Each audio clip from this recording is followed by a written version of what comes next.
What's up, everybody? It's your boy Royster here with a new installment of the On the Course with Royster series.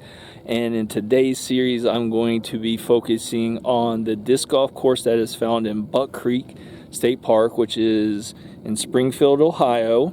That's my hometown, so to speak. It's not where I live currently, but it's my hometown.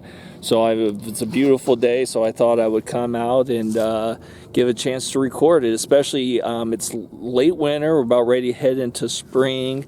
I want to kind of try to capture this, as I want to try to capture as many courses as I can before like everything starts to grow up, so then I can like do courses multiple times to kind of show, or at least have a comparison to show the difference between a course when, you know, in the winter as compared to sort of like the spring, summertime.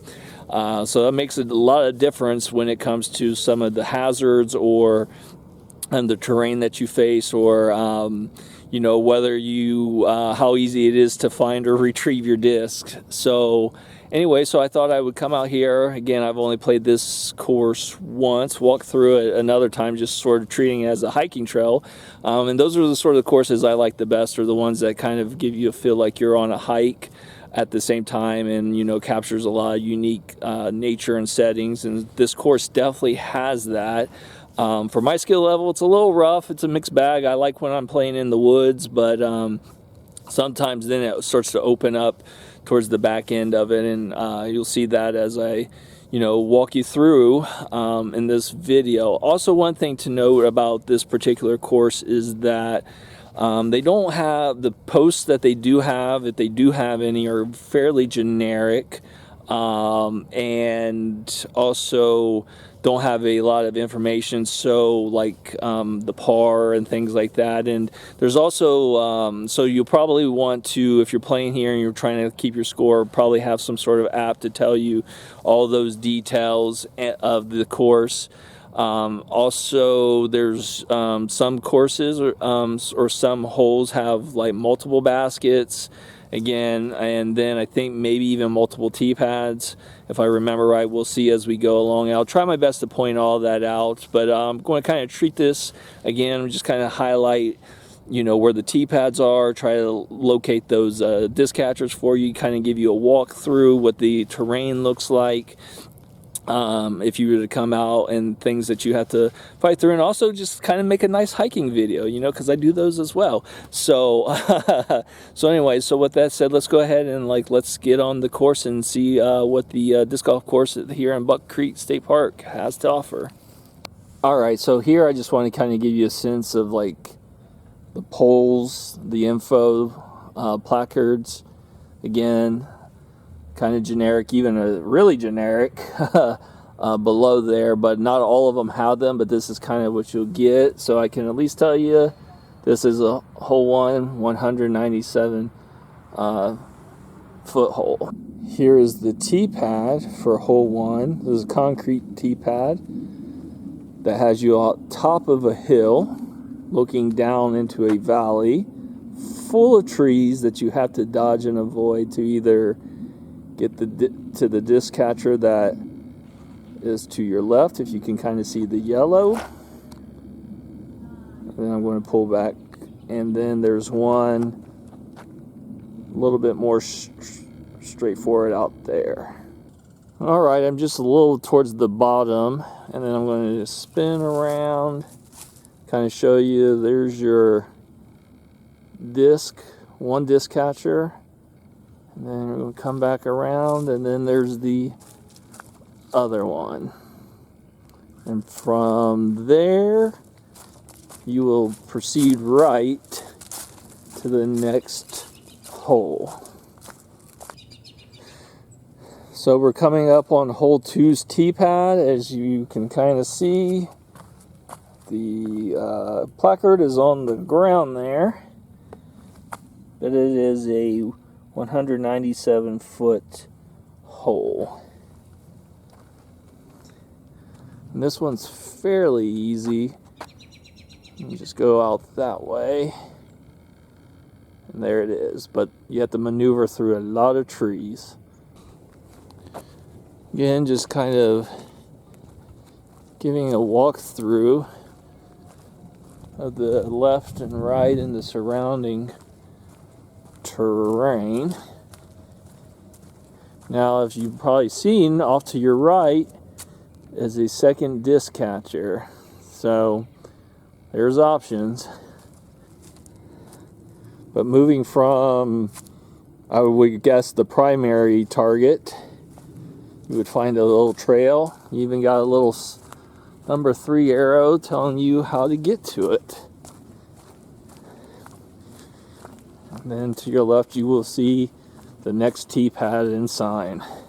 And there's your sign with the layout information. We're on the T-pad, another concrete one. And we'll be going uphill through trees, and right up top you can see the disc catcher.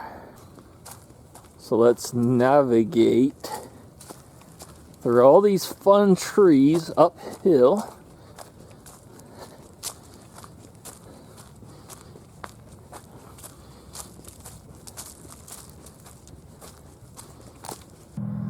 Okay, I'm up top. There's the T-pad that we just came from. Just going to zoom out, kind of give you a sense of the general area. And there's your disc catcher, and this is a lone disc catcher from all I can tell. And then from here, you'll simply just walk over. You'll see a nice kind of grassy path. You'll see the next T-pad. Sadly, there is no placard for this one. So here's your T-pad. You have this fun little opening to throw through, and look, more trees, but at least not as many. But see, through those trees, if you can kind of see that yellow, that is the disc catcher.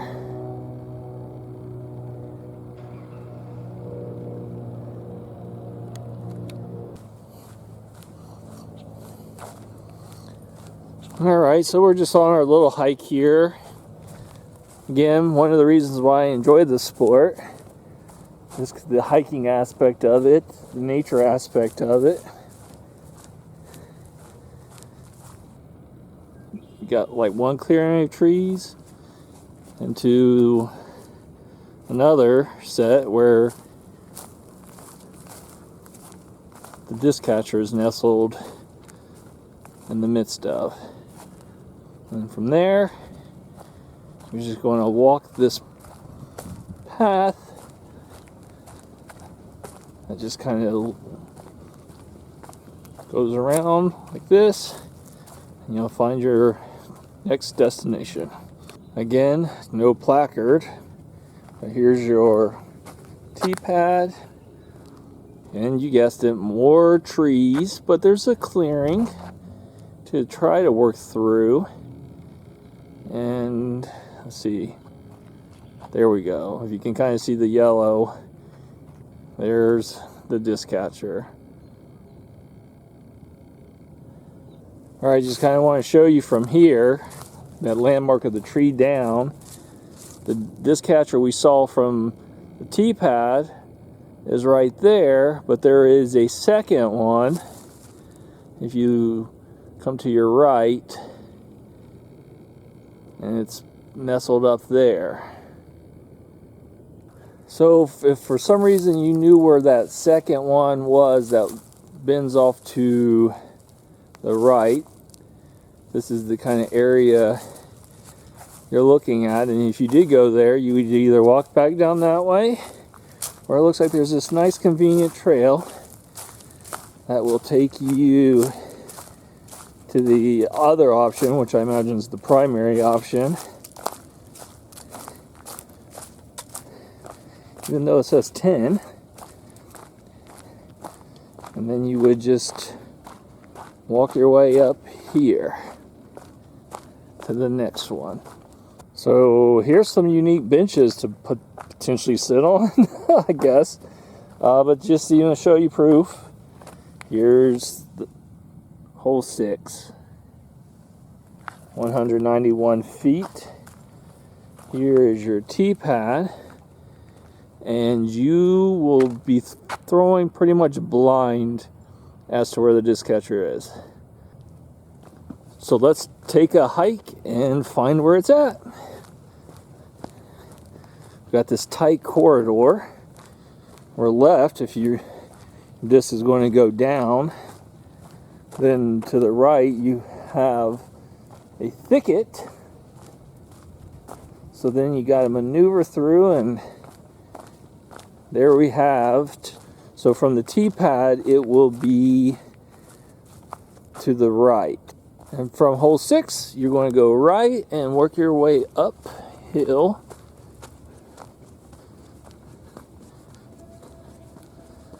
You're even going to, if you're lucky, you will see a green sign to point you where hole 7 is. We got 2 trails, I guess you could walk. So to show you, here's one trail, and here's the other trail if you would have taken the other way. That gets you to the next T-pad area for 7, which has no information, but you could look straight out and you will see the disc catcher. So just show you, that's kind of where you just trekked from, and had you not pre-trekked it, you would not have known that there's a second disc catcher for here. Here's the one that we saw from the T-pad, and then to your left is another one. So whether you got your disc into this disc catcher or this one, you will see the arrows directing you to your next destination, which is a little trail that you work your way through, and you'll see your T-pad at the bottom. Here's the T-pad, and stepping out and zooming forward, you should be able to see a disc catcher. Now, if it was all grown up, you would not probably notice. Let me take steps to the left. Another disc catcher a little bit upwards to the left on a hill. So whether you chose the one that was further up the hill or this one, you will continue to move to your right. And as you can see, the T-pad for hole 9. So here's the signage for hole 9. It's 245 feet. There's your T-pad. And here you're going to want to shoot through this sort of clearing of trees and bend your disc to the right. So I'm walking from about the midway point. Just kind of want to show you the surrounding area. And as we approach, we can see that there are 2 disc catchers. One that's right there in front to the right, and one a little further back to the left. Walking past the first disc catcher, moving on, we have the second disc catcher, and once you, depending on which one you were aiming for and got your disc in, you will swing left, and you will find the next T-pad. So with no information to go with on hole 10, you have your T-pad and you'll be looking straight out. And I can tell you that you're going to want to get it, I don't know yardage, but you get about halfway down that way and you hope to bend it left. So there's your T-pad, what you were shooting from. I'm going to zoom out, and there's kind of your trail you walked along. There's your water hazard or potential water hazard. And I said, then if you just look to your left, there is the disc catcher for hole 10. And from the disc catcher on hole 10, hole 11's T-pad is not too far or too hard to be found. So here's one of the signposts, one of the few. Hole 11, 202 feet. Here's your disc pad. And this one would be not too hard to, if you're throwing up. And there is your disc catcher. Okay, so I'm standing atop near the disc catcher. Just kind of zoom out and let you kind of see that beautiful scenery. Now, this is the one that we were aiming for, but there is one to your left and down a bit, nestled there, just so you know. Assuming you pick this one, you will move to your right into the clearing. Now, if you're lucky, you might see that green 12 in there, pointing you where to go. To find hole 12, you'll just kind of work your way along the edge here, and you will see the T-pad nestled under this pine or spruce tree. There's the sign for hole 12. I don't remember this being fairly accurate, but it's a 389 foot hole.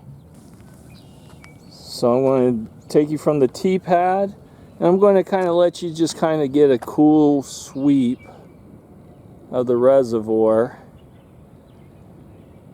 Isn't that beautiful? All right, let's go find that disc catcher. Okay, so that's where you threw your disc from. You just kind of spin around. Kind of show you, you'd be looking down at these obstacles. You're going to want to work your way to the right. And I'm going to stop right here and point out that it is straight ahead. So here's a lot of the potential places for your disc to get lost in.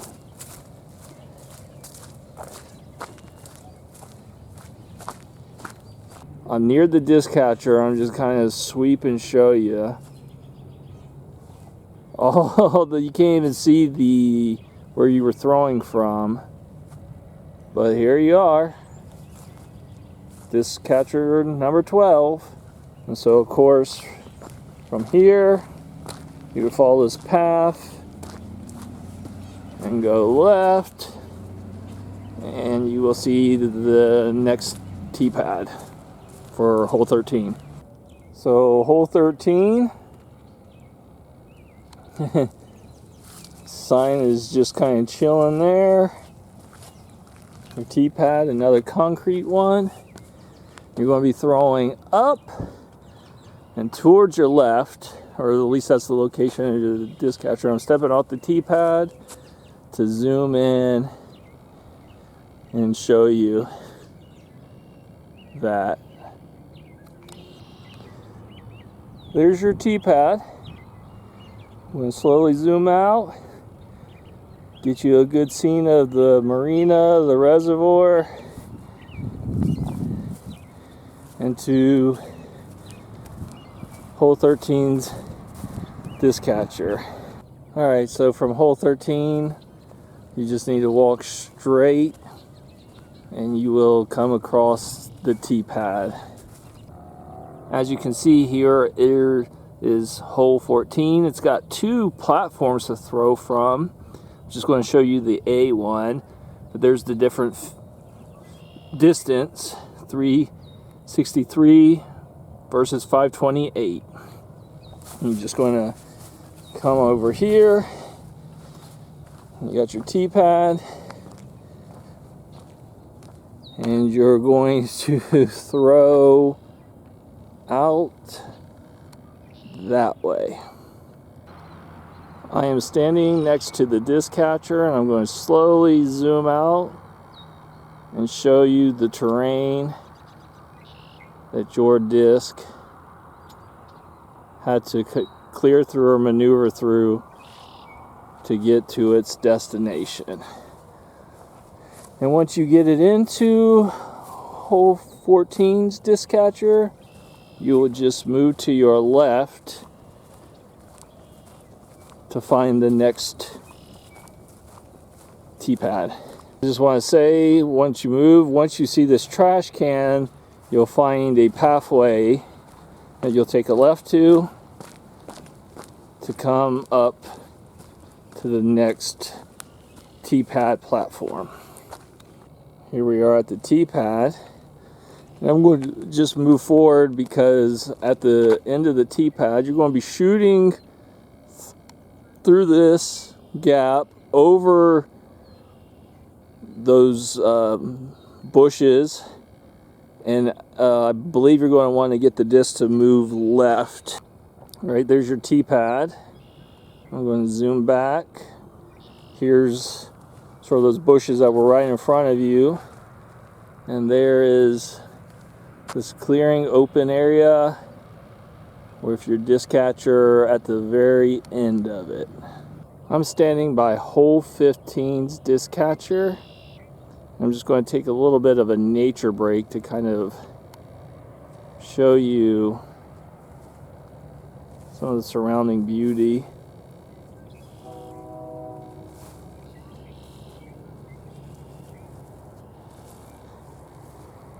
And then there is your next T-pad.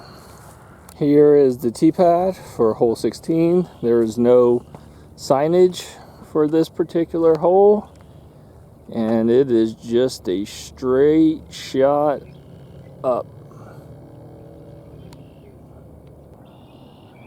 After a nice little cardiovascular climb,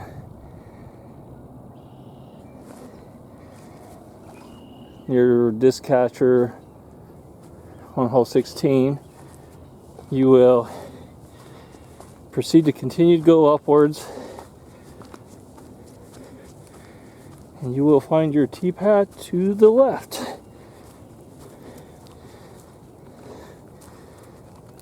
Okay, here's hole 17. It has two disc catchers on it. Looks like the one is one that was used previous. I think that might be hole 13. And then you have one that you want your disc to bend right. And there's your distance, 420 versus 477. Here's your T-pad. And so the one's either going to be straight, and then the other is going to bend to the right. So let's get out there. Now I can tell you from experience, you don't want your disc to go to the left and downhill, especially in the summer. That is all grown up. Not fun looking for your disc. And you still have some challenges to your right as well. But here's the disc catcher for hole 17, the one that's to the right. It's kind of on this little island where the street is OB, but so yeah. And from there, you're just going to want to go straight, and you will see your next and final T-pad right there. So here's the T-pad for hole 18. So you have the option of this one or that one, which that is 404 feet, and this one is 474 feet. Standing from the T-pad from the furthest distance, you're just going to have that straight shot out there. A lot of distance to cover though. Includes my walkthrough of the disc golf course at Buck Creek State Park. Again, it's a fun course, challenging. I would suggest, or my preference would be to come out towards the winter time. like late fall through early spring. Not so much in the warmer months where ticks, critters, poison ivy, all those other things are going to be more prevalent, and it's also the chances of you losing your disc and having to spend time retrieving it is going to be greater. But anyways, if I get a chance, I'll show you that come that time of season. So with that, I'm going to wrap this up. All right, so until the next video, take care.